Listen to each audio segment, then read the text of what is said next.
संसदीय दल की बैठक में शामिल बीजेपी सांसद रवि किशन से बात की हमारे संवाददाता आनंद प्रकाश पांडे ने। क्या कहा उन्होंने विपक्ष को लेकर, सुनते हैं।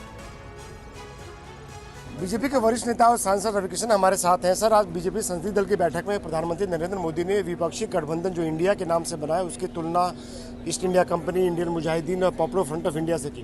देखिए, बहुत सत्य कहा उन्होंने कहा कि भारत के लोग भोले और भले लोग हैं, उनको हमेशा छल किया गया और इतिहास फिर से दोहरा रहा।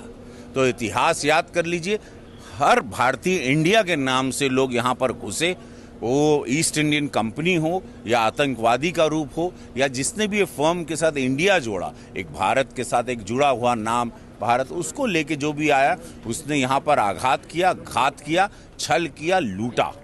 तो ये सारे उन्होंने खाली हम लोगों को, सारे माननीय सांसद गण को याद दिलाया।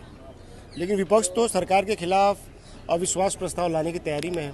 देखिए, बात है, पहली बात तो इन लोगों को कल हमारे गृह मंत्री अमित शाह जी ने, राजनाथ सिंह जी ने, सब ने कहा कि आइए बात करते हैं। मणिपुर एक बहुत ही दुखद घटना है, उस पर चर्चा करते हैं। लोकसभा अध्यक्ष जी ने कहा, अरे भाई चर्चा तो करिए, फिर हम लोगों के पास भी आप लोगों की पूरी पोथी है, उस दुखद घटना पर चर्चा होगी। उसके बाद ये भी पूछा जाएगा कि राजस्थान में क्या हो रहा है। फिर ये इसी लोग भाग रहे हैं और जनता की पैसा को बर्बाद करना है। इनको लोकसभा में इन लोगों को आना नहीं, इनको मतलब नहीं, क्योंकि उनके पास ना दिशा है ना भविष्य है। उन्होंने तय कर लिया है कि हम लोगों को 24 के बाद भी अपोजिशन में रहना है, उसी की प्रैक्टिस कर रहे हैं। ये 15-20 साल अपोजिशन में रहने की रोज हो हल्ला करके प्रैक्टिस की जाए। विपक्ष प्रधानमंत्री नरेंद्र मोदी से पहले मणिपुर पर संसद के अंदर बयान की मांग कर रहे हैं। अरे ये उनके कुछ भी डिमांड करने से थोड़ी होता है। हमारे प्रधानमंत्री जी को जब बोलना है वो सही वक्त पर आके बोलते हैं। संदेशा सारे गृह मंत्री जी ने दे दिया, सबने दे दिया, उसके बावजूद।